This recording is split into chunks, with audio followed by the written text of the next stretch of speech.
Okay, good morning everybody. I want to do another little demo, and I did a demo on the return to dig, and this is really kind of the same feature, but you use it a little bit differently.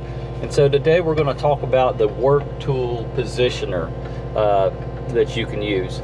So just like the return to dig, and I'll kind of give you guys a review, or you want to go watch this video, but for the return to dig, if I want to set my bucket, and I did it on the video, I kind of set it up this way, but if I want to set my bucket, you know, like this, at this pitch, which I don't know why you would, but what I'm going to do is I'm going to pull the trigger right here on this right controller 5 seconds, and you'll see this blink.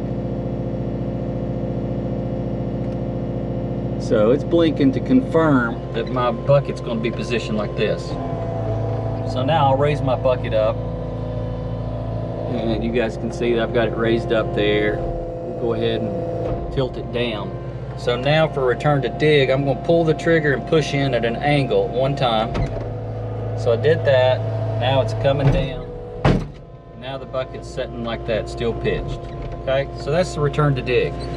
But you know, what about the work tool positioner? Work tool positioner is kind of the same thing, but a little different in terms of how you access it.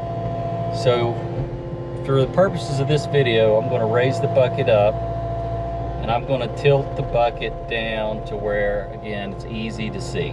Okay, so you guys can see what we've got there. So again, we're going to pull the trigger on the right joystick. I'm going to pull it for 5 seconds, and when I'm pulling it, this is going to start blinking.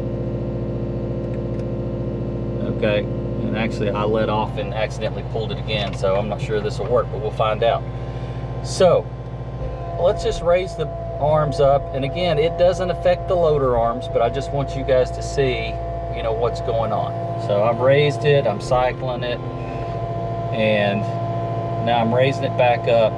So with the bucket the way I have it now, because it's on auto level, so it's straight out. So to get the bucket back to in the direction that I had it positioned, I'm going to have to dump. So I've got to pull the trigger and then flick this out. Okay, so flick it in the direction I want it to go. So I'm pulling the trigger and I'm flicking it out, and you can see that it goes right back to the position that I started. So then I can raise and lower my arms, and I'll have my work tool exactly where I started. But let's say that for some reason I've got my bucket, you know, completely dumped like that. Well, now I'm going to have to, you know, curl my bucket back. So therefore I'm going to pull the trigger, and I didn't do it all at one time. Pull the trigger and bring it in. So you've always got to pull the trigger and move the joystick in the direction that the bucket needs to go for it to find its position again. Because if I've got the bucket up here curled back, just so you see, and I pull the trigger and I go, you know, it's just going to roll it back. Okay, but you know, to get back to this position where it was set before, more at a dump angle, pull the trigger, go back, pushes the bucket right where it needs to be. So that's how you use the work tool positioner. It's really simple to use, and it's really effective. And in terms of using, you know, trenchers and different tools, I mentioned using the trencher in my first video on the return to dig, and because I kind of use it interchangeably, I didn't think about it in terms of being two separate features, but it is two separate features simply because of the way you access it. Because again, return to dig is pull the trigger and bring your joystick in at this angle.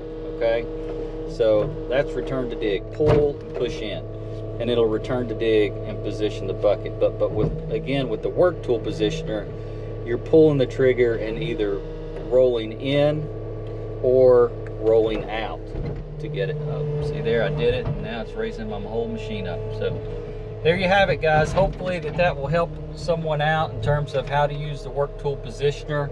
but it does not affect the loader arms, and the return to dig does not affect the loader arms. So just be aware of that. Your loader arms are completely independent of this function, and when you use return to dig, your loader arms will go all the way to the bottom every time.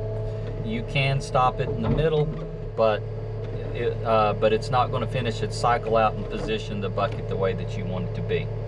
Hope this video was helpful. If you guys find these videos helpful, please hit that subscribe button. I would really appreciate it, and like the videos. That'll help me to produce more content. And if you guys will leave comments letting me know what else you would like to see in terms of how these machines operate, I'd like to hear those as well. Thanks for watching. Hope you guys have a great Thanksgiving.